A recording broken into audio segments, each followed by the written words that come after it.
The best talaga yung pakiramdam na meron kang mga pamilya na nakasuporta at nakaalalay sa'yo.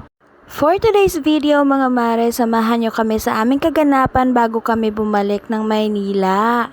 Ang dami nga ng bagoong isda na gawa ni nanay, kaya naman bigla naming naisipan na maglaga kami ng saging at napaka-perfect nga naman itong kapartner sa bagoong. Kaya naman 3:30 pa lang talaga ng umaga ay pumunta na kami ng palengke para mamili ng aming kakailanganin. Una nga naming binili dito ay gusto kong tawagin sa aming probinsya at bali bumili lang kami ng kalahating kilo at 1/4 naman para sa lato.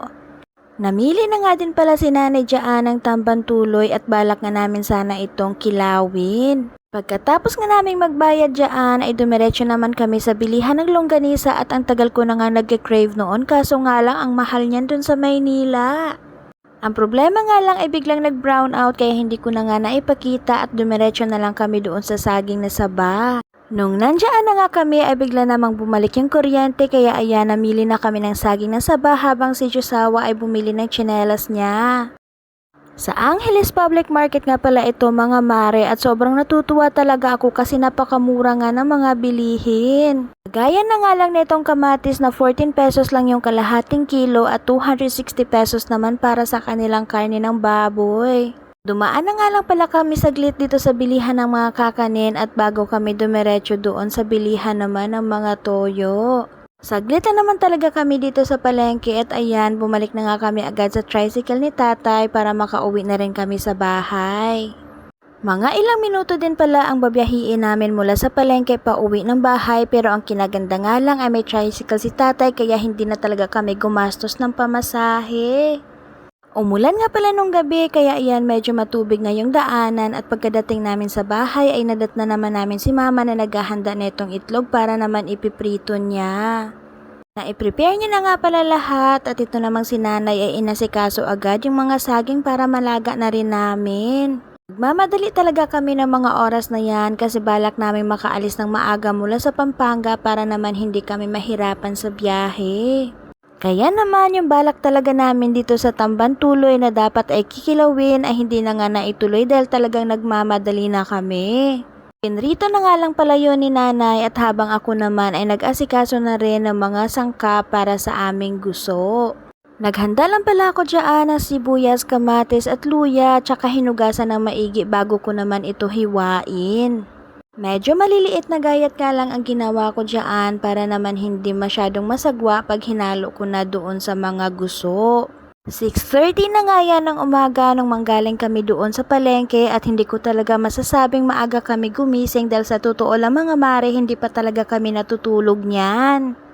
Paano ba naman kasi ako, si mama at saka si nanay ay nagkaayaang magtong-ets at nagbabarya-baryahan nga lang.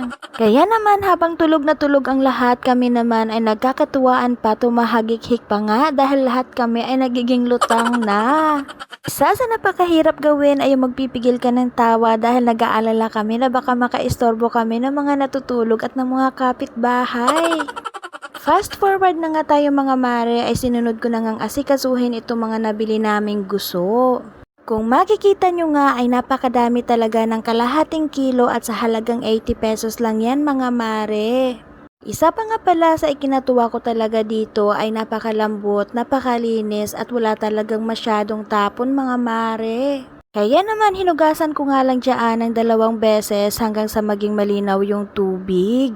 Mahugasan ko nga pala itong lahat ay ibinalik ko naman ito sa malaking palanggana para babanlian ko naman ang kumukulong tubig. Saglit na saglit ko nga lang pala yan babanlian dyan at saka naman hugasan ko siya ng malamig na tubig para hindi naman sobrang maluto.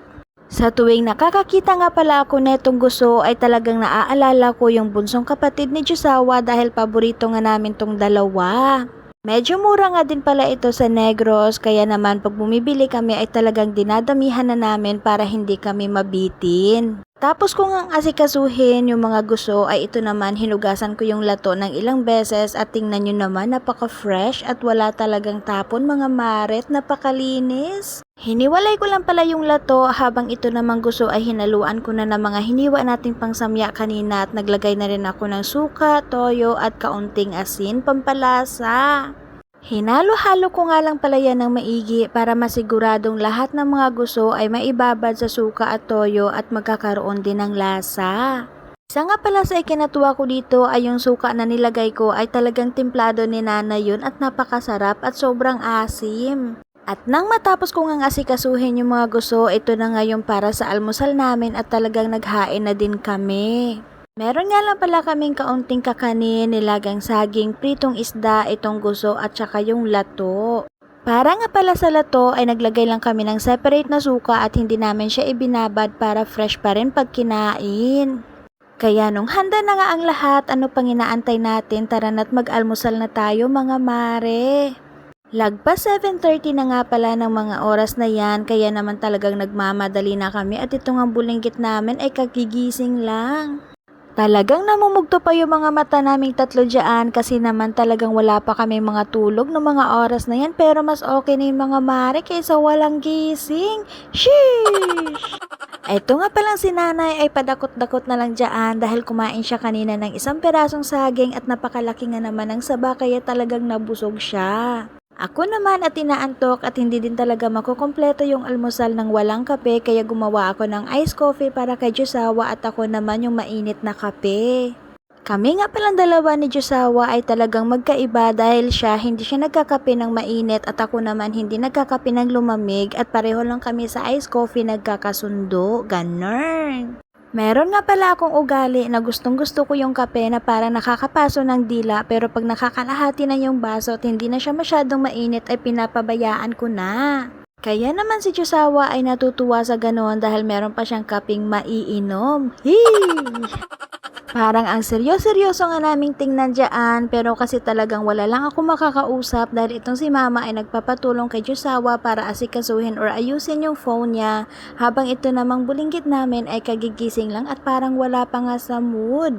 Inaaya ko nga pala siya dyan na tikman niya yung gusto pero ayan dahil nga kagigising lang at wala pa masyado sa mood ay parang wala pang kagana-ganang kumain. Nawawala na nga pala dyan si Nanay kaya naman pinuntahan ko siya sa bahay nila at ayun nahuli ko nga siyang tulog na tulog. Ang daya! Natawa na nga lang ako dahil sa sobrang himbing ng tulog niya ay hindi niya na talaga namalayan na pumasok na ako sa bahay nila. Kahit nga parang ang busy-busy naming tingnan dyan pero talagang hindi nawawala yung chismisan at yung daldalan. Nagkatawanan pa nga pala kami niyaan dahil sa sobrang antok ko hinahanap ko yung kape ko tas yun na pala nasa harapan ko lang. Sige tong it's pa. Nung matapos na nga kaming kumain ay talagang nagligpit na kami agad at nagpaalam na rin kami sa kanila. Mag-aalas 9:30 na nga pala yan ng umaga nung makagaya kami at ayan medyo may katirika na nga yung araw.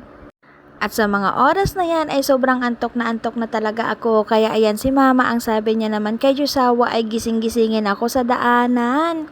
Meron kasi akong ugali na parang minsan ay nawawala na ako sa aking sarili at namamalayan ko na lang na nakaidlip na pala ako at napakadelikado nun sa biyahe. Kaya nga bago kami umalis ng bahay ay talagang nilalagay ko sa isipan ko na pipilitin kong hindi makaidlip kasi nga napakalayo pa nga ng aming babiyahiin. Sobrang init na nga pala ng mga oras na yan at ramdam ko na yung antok kaya sabi ko kay Josawa ay dumaan kami ng 7-Eleven at kailangan ko ng napakatapang na kape. Nag-stop over nga lang kami talaga dito saglit para makabili ng kape at yung pinakagusto ko talaga yung French vanilla. Hindi ko talaga alam pero gustong gusto ko talaga yung kape dito dahil bukod sa masarap ay ramdam ko talaga yung init kaya sobrang satisfied ako. Nung maubos ko na nga yung kape ay medyo nahimasmasan na ako kaya ayan nagtuloy na kami sa aming biyahe. Medyo okay pa nga yung biyahe namin nung nandito pa lang kami sa Pampanga dahil sobrang luwag ng daanan at wala talagang ka-traffic. Doon na lang talaga kami nahirapan nung papasok na kami ng Bulacan dahil bukod sa sobrang init na nga ay napaka-traffic na din. Ito nga yung biyahe namin na inabot talaga kami ng mahigit na 4 na oras bago kami makarating ng bahay pero thank God at safe naman kaming nakauwi. So yun lang muna mga mare for today's video at kung nagustuhan nyo po yung ating mini vlog, please don't forget to like and follow and please pakishare na rin po ng ating mga video. Maraming salamat mga kumare sa inyong suporta at isa na namang malaking thank you Lord para sa araw na ito.